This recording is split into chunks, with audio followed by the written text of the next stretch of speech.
wonderful testament to the friendships that Sid had. Seeing you all here today is absolutely wonderful. So I think we're going to start off with a poem. His journey's just begun. Don't think of him as gone away. His journey's just begun. Life holds so many facets. This is only one. Just think of him as resting from the sorrows and the tears, in a place of warmth and comfort where there are no days and years. Think how he must be wishing that we could know today how nothing but our sadness can really pass away. And think of him as living in our hearts and those he touched. For nothing loved is ever lost, and he was loved so much. So we thought we'd just have some time of people sharing. I know starting off with some of his friends in college had some things that they wanted to say, and maybe we can start off there. Tony, yeah, you got your rush. I'll give you that back for me.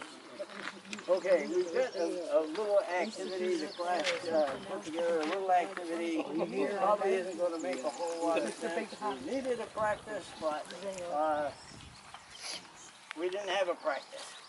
But we might try this anyway, since the penalty is small if we screw it up. The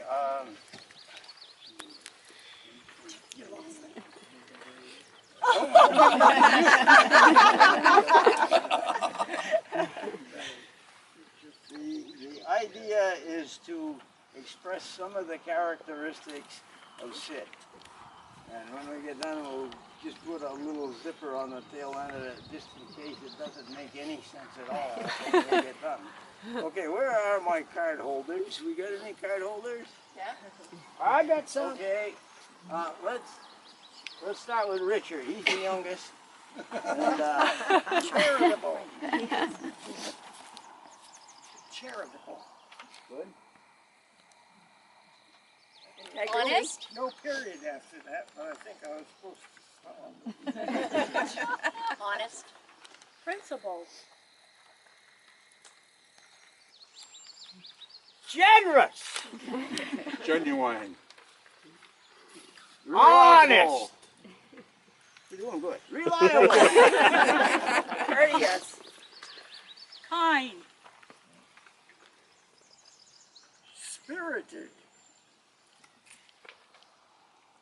Ethical. Keep going. Mannerly.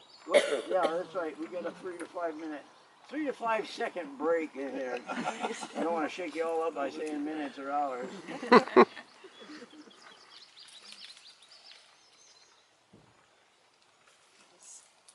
Yeah. Oh, yeah. We're done. Wow, we don't want you to feel Oh my left out. goodness. Industrious. Dramatics. Spirited. Humble. Reliable. Shy.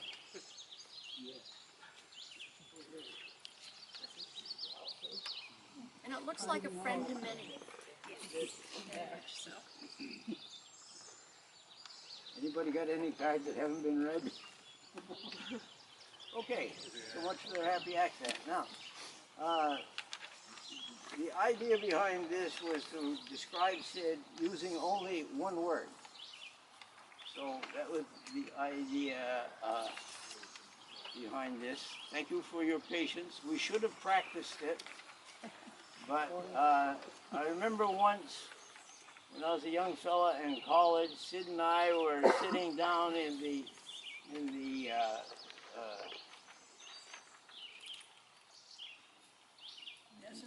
you see there is a main drain up there.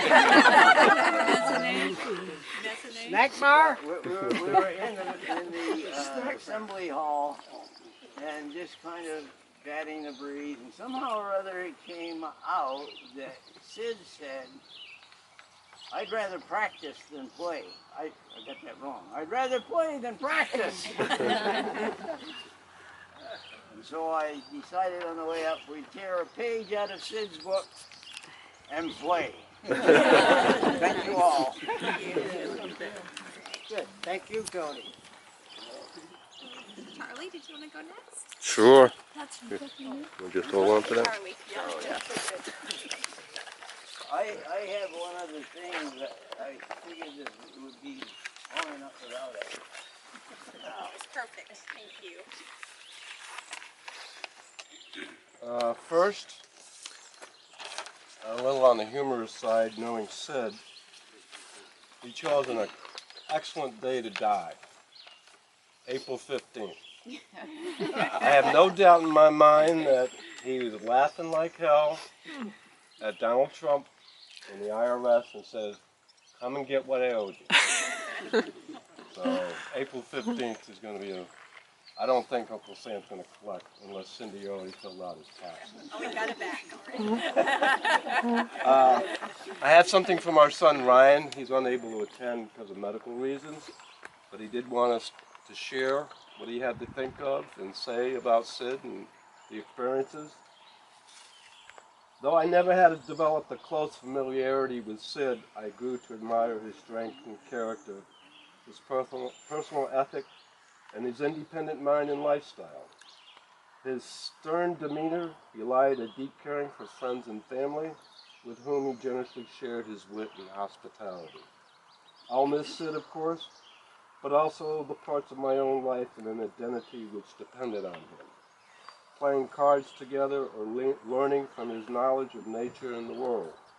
Enjoying his freshly made blueberry bucko, or hearing the welcome, distinctive timbre of his voice after a long car ride north to visit.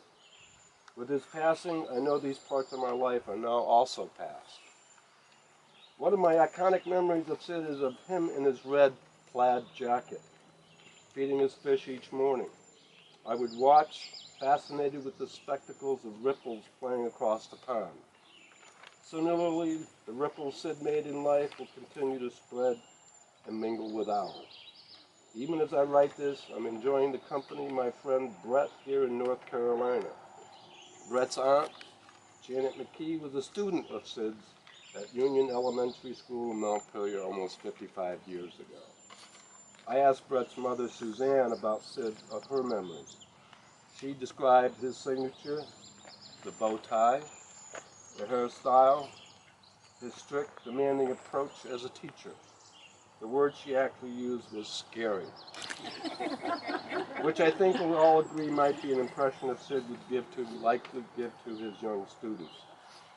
It was a treat to discover such an unexpected connection of Sid's life with my own. In similar, often tenuous ways, we are all connected both with Sid and each other.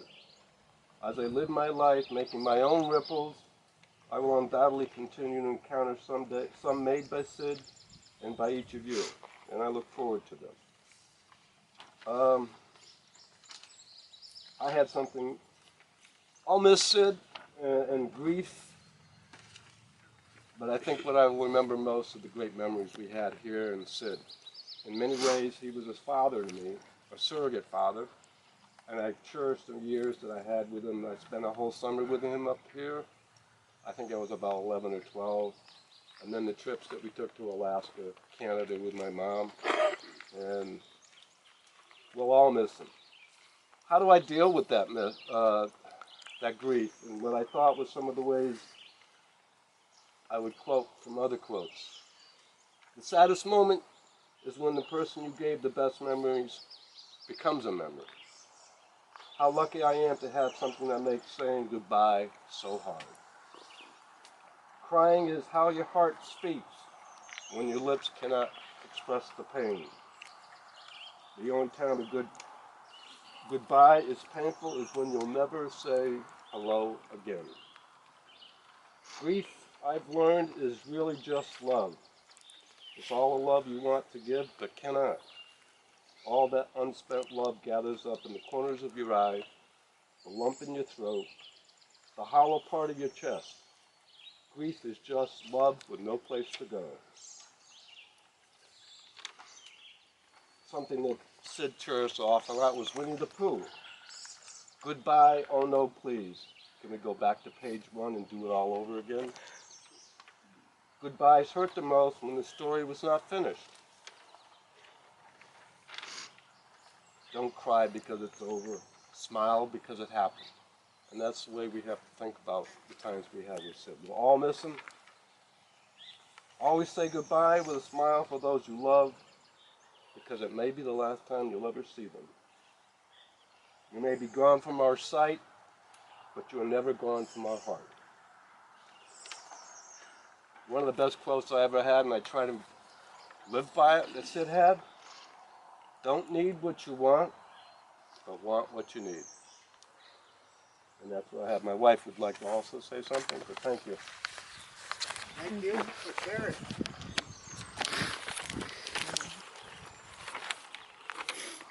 I'm Charlie. Myself and our children treasure the many special memories we created with Sid and Nanny over the years, filled with laughs and special experiences.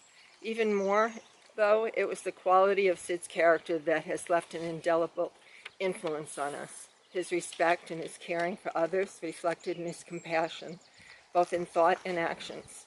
His loyalty to family, friends, and the community. His independence and responsibility. Taking ownership of his own thoughts, his words, and his actions. His love for nature and the environment. We cherish Sid's example, and we would not be surprised if many or all here today share the same appreciation for those indelible impressions that Sid gifted us with. While we're sad to no longer add to the memories, we have Sid with us. He'll always hold a special place in our hearts.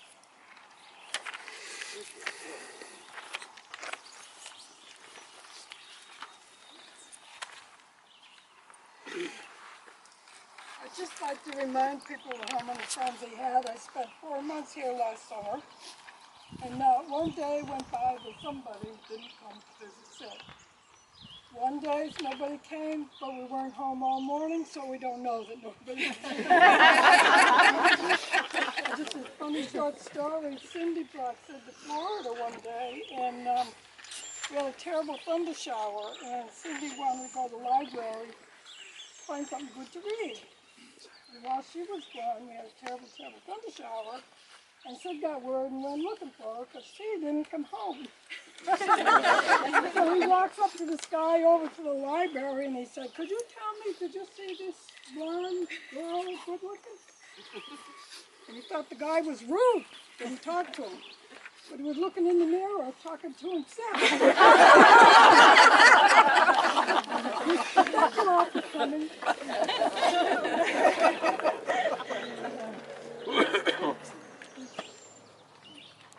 Sid's definition of a stranger is a friend that he has not met.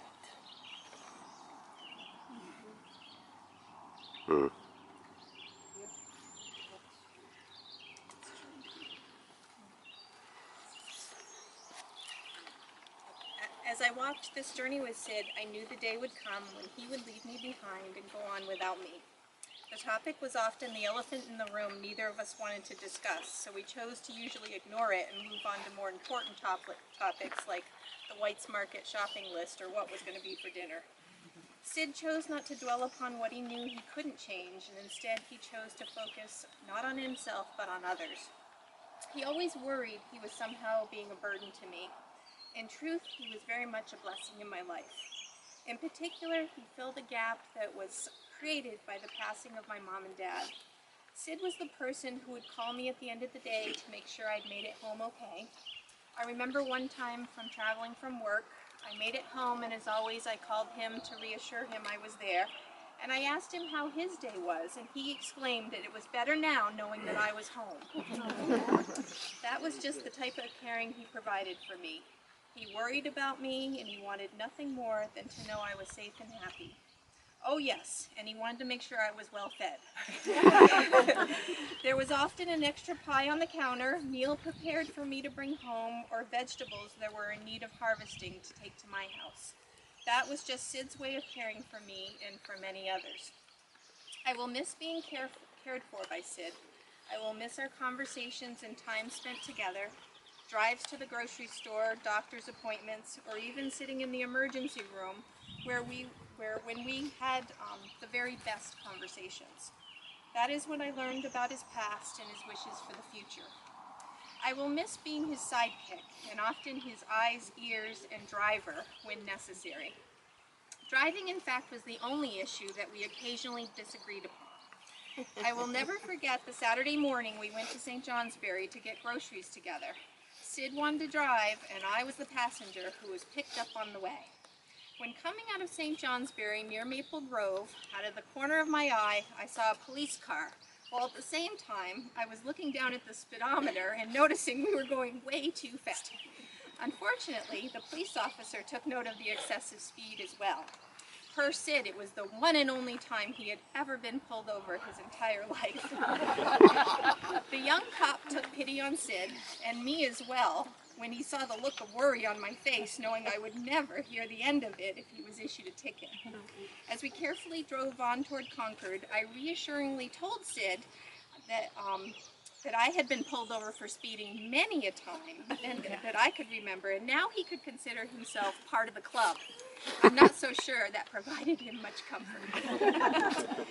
So as we say goodbye, I hope he knew what a blessing he was to me and my family, because having a family member who truly cares for you is an incredible gift, and I feel privileged to have had such a wonderful and caring relationship with Sid. I will miss Mr. Patridge very much. I hope he isn't mad at me for sharing the speeding story. He'll get you when you arrive. Nah, he's slack. Good. He also didn't want any services. I'm going to speak for Brian because I'm not one for speaking, but I'm Brian's wife. That's Sid's nephew over there. You guys probably seen him come up here. And he was always helping Sid with the garden. He just mentioned to me that Memorial Day went by and he wasn't up here helping. For about the last, I'd say 7 years, we came up pretty much every long weekend. July 4th, Labor Day, or Columbus Day, we'd come up and I used to say to my husband that we'd drive up, and as soon as I saw all the flowers, it would make me feel better and make me relax. You just always felt better when you came here and just saw how beautiful it was and how beautiful he made it. And he'd always be looking out that window to see who's coming, you know, and we'd wave and he'd wave and we'd go in, and my husband as well felt after he lost his father that Sid kind of became like his surrogate father also. I mean, we know that Sid didn't have children, but I think he really did have children. And what he taught me was appreciate nature and how to grow something from nothing, or how to save something that I thought I killed. He would tell me how to bring it back. And also he was very funny. We would have a lot of laughs over the news. And I think he liked me a lot better when he found out that I was a Republican. He didn't really know, I don't think, at first, because some things we didn't agree on, but once he found that out, he was okay. And we would laugh about politics, and we'd watch the Red Sox, and you know, coming up here right now it's pretty hard, I'm sure, for all of you. You've known him a lot longer than I did. But I brought, he gave us a cactus, and I guess it's a family cactus from Brian's great-grandparents, and we have a bloom on it, and I just wanted to leave it with Sid because I didn't really know what else to bring to thank him for all those great weekends that we spent together. Very thoughtful. Well, my gift to Sid are 2 tomato plants. 4 years ago, Betty and I came to visit. And I was talking about how we wanted to start a garden. He says, I've got something for you. I said, okay. He goes out, we go out in the shed, and he grabs an overripe tomato. He goes, here, these are your tomatoes for next year. I went, okay. Now this is what you do. Cut it in half, take all the seeds, put it in a glass of water. Let it sit overnight. The ones that float to the top, send them down the drain, keep only the ones that set to the bottom. Dry them out, and next year you'll have more tomatoes than you know. Well, I want you to know, in 4 years, I have grown over 350 tomato plants from that one tomato.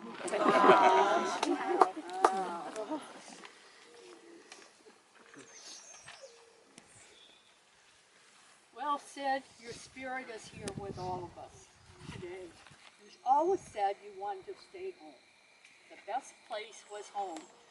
And you're going to be home. You're going to be looking at your house and taking care of your house. But you're leaving a big hole in our hearts, especially your classmates of 59. Thanks for your generous heart and always remembering your roots. Your class scholarship Sid started for the class of 59, which helps a Vermont student who has the right marks and the right drive, and the spirit of Sid will be remembered as as someone who will get that scholarship. Sid was a dear friend. He was a chosen brother and classmate. Remembering our college years and our visits through the phone at least weekly, if not more. Thanks for being my friend, Sid.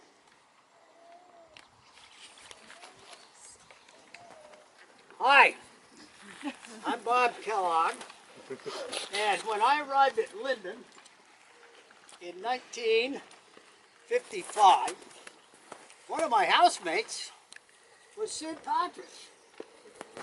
It was the start of a friendship that has lasted a lifetime. Sid was the kind of person who was willing to help you if you needed him. One of those times is unforgettable. It was winter carnival, and each class had to come up with a snow sculpture. Now, it was Sid who coordinated all of us for that sculpture. And someone mentioned that on the way up through from Marshfield on the cistern there, the water came out and made a beautiful ice thing that had frozen there. And we said, hey, someone, let's go down and cut that off. There'll be a heck of a base, and look what we can build around it. And he said he thought it was a crazy idea. It could be a problem. But Sid, he found the tools, even got a pickup truck, and away we went. Unfortunately, after you got this nice piece cut, got it in the pickup, we're heading back. Now, going up a hill. You know, there's a hill out there. And guess what? You guessed it! Boom! Out onto the highway, all over ice chunks. So we stopped. We said, I guess we better clear the road out. And then it's just saying all the time, I can't believe it. I just can't believe it. I let you guys talk me into something as stupid as this.